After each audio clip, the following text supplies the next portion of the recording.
All right, so now let's talk specifically about surface composition techniques. So, understanding the chemistry of the surface. And so, in doing that, I want to give you an introduction or some basics on what we call photoelectrons.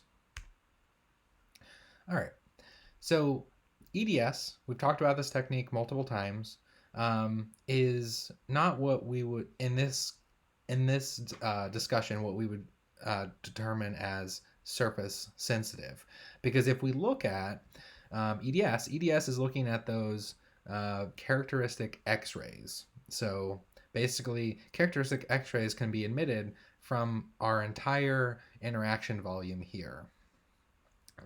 And because they are X-rays, they are able to penetrate into the surface quite a long ways. So we are talking about microns. And so when we talk about surface sensitive, that definition obviously changes, but we're talking more on the order of nanometers. And so those are not enough. However, we need something that has lower escape depths. So we've already talked about backscatter electrons. Those have slightly lower depths that they can penetrate the surface. And then secondary electrons have even further, right? So that's why we refer to them as more surface sensitive, because they are really low energy secondary electrons, and so they can only escape a maximum of about 50 nanometers. But there's also something called an Auger electron. And remember, it's a French term, so we're not going to call it auger.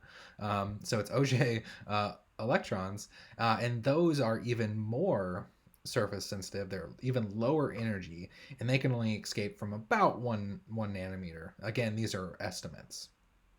And so this is more of what we're talking about with surface sensitivity.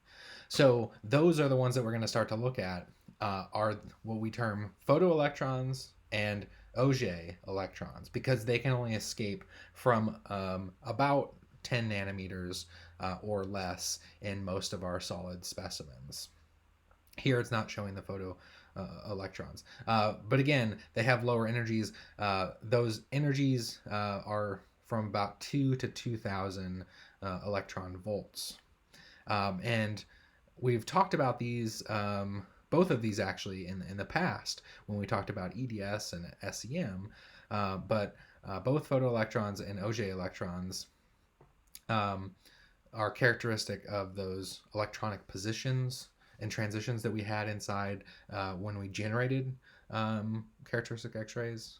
And so that they tell us some more information and information about the composition. All right, so let's kind of do a review here of those photo electrons. So the photoelectron is the electron that's ejected from the atom when that X-ray photon um, hits that electron. So it could also be, if it could also be from an electron itself, but in this case, we're talking about X-rays as the photon. So an X-ray comes in with a high energy level, and is able to eject that electron. And so that's what we call a photoelectron. And so we saw before that something from a higher shell will come down and fill that vacancy, and that's how we generate a characteristic X-ray. But we're not worried about that characteristic X-ray. But these electrons that are produced, these photoelectrons, again, tend to be low energy. They're not receiving all the energy of this photon, so they're actually quite low energy. And that's why we call them surface sensitive, is because they're so low energy. If these are emitted, for example, 1 micron below the surface, they're going to tend to recombine with another atom before they get to the surface. So they can only escape from very low depths, because they tend to recombine if they are emitted from any further below.